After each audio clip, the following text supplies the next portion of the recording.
In saying that, I want also to say that I didn't mean to get distracted into the election just like that, is that in running the campaign, and it's of this stage of honor, I have to say that.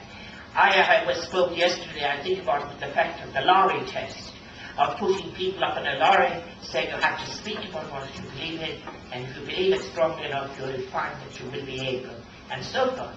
But it would be wrong to expect everyone to do that. There are different tasks that people have, and there are different skills that people will bring to those tasks. And it's very important in the movement to respect that.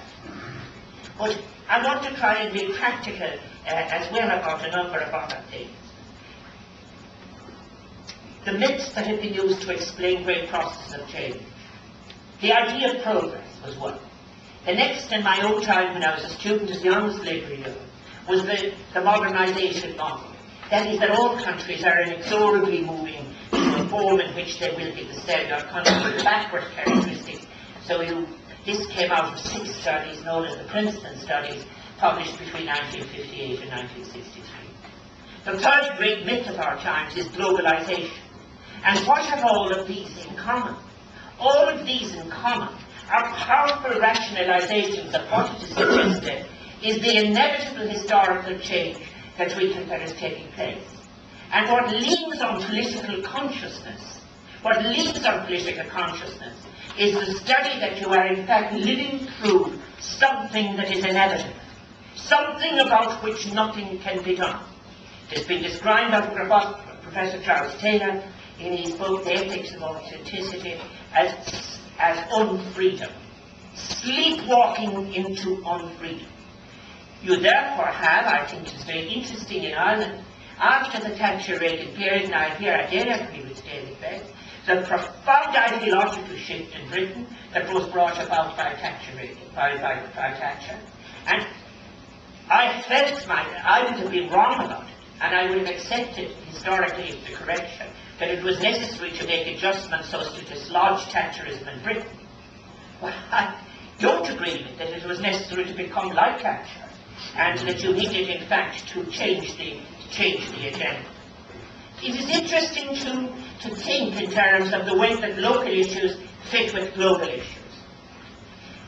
Going back to my original model of rational and instinctual, it was very interesting that what happened about the war in Iraq, for example. The 100,000 people didn't appear overnight in the streets in Dublin. I had been giving speeches on the war for a very long time. I'd also been raising it in the thought. And there were those who were saying to me, even people in the Labour Party, who were saying, what if it all goes wrong for you? Supposing he gets the United Nations resolution. Supposing the Security Council says yes. Well, I had dealt with what would have happened if all of that had happened. But it is interesting about war itself, is that the war in Iraq was related to other things, such as resource wars. It was also related to the build-up of the military complex. It was very, very much important to note that the neoconservatives had arrived in the White House and were influencing foreign policy. That's not an invention of mine. That was a fact. And the empirical fact was the proportion of the budget that they got for defence and military spending. No, it is today a fact that the balance that is spent in between militarism and militarization and diplomacy and the resolution of conflicts has gone entirely in favour of militarization. I don't want to be right about what I see building up in relation to Iran, for example, and I am not a spokesperson for Ahmadinejad, and I see dangers in meeting between Chavez and himself and the response of the United States. But I can see, and it's very interesting, and I want to move to the few points I want to make practically, that James Connolly, in writing about this at the very time, referred to what he called the war gardens of Europe. And it is sometimes presented that James Connolly was somebody who had kind of miscalled it the wrong way and threw his lot in and managed to get himself executed. In fact, Connolly had been writing consistently about the importance of striking a blow against empire. And that is so consistent with his thought. The idea that, for example, that nothing that is local does not have a resonance that is in fact truly global. And he also saw that it was necessary to understand and read capitalism, international capitalism, and he drew correct conclusions from its connection with the nature of war and working people dying, the Anti-Conscription League, and all of these kind of things.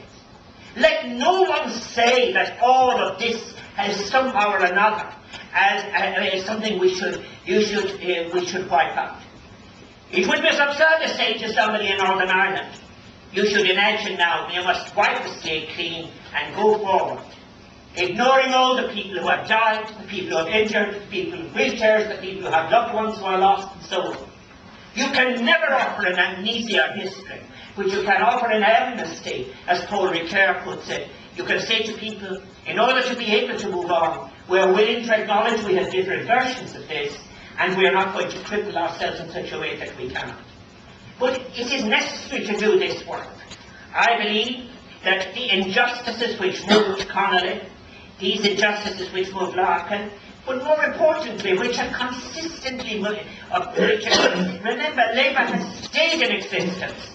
We're not talking about something that is dead. Labour has stayed in existence, and it has for so much of its time been the party of the protection of the rights of workers, be they in relation to the battle for the original public housing, be it in relation to sanitary services, the working day, the rights to the rights for sickness and for benefit, and all of these things.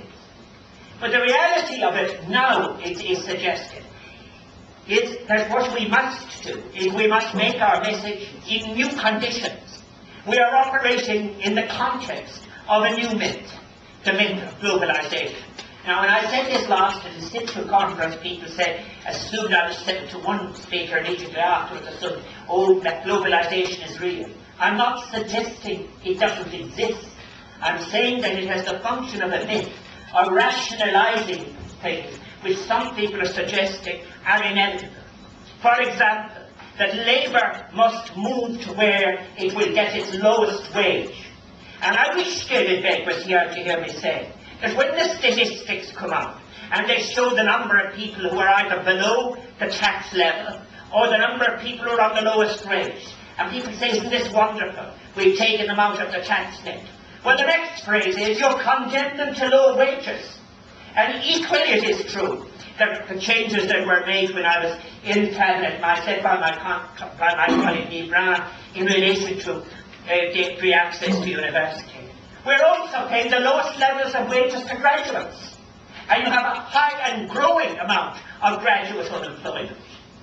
Now, this is not a matter of simply saying, how do you get out of this by saying, well, reducing unemployment was our main task, and we're hoping to make some progress on the opposite. The argument about it is this is for another day. People can draw their own conclusions. But all of the huge issues remain. It is not, by the way, factually right to say that inequality hasn't increased. Inequality has increased. It depends on how you measure it. Be it in relation to, for example, the participation level, the comparative dropout levels from different socio-economic groups.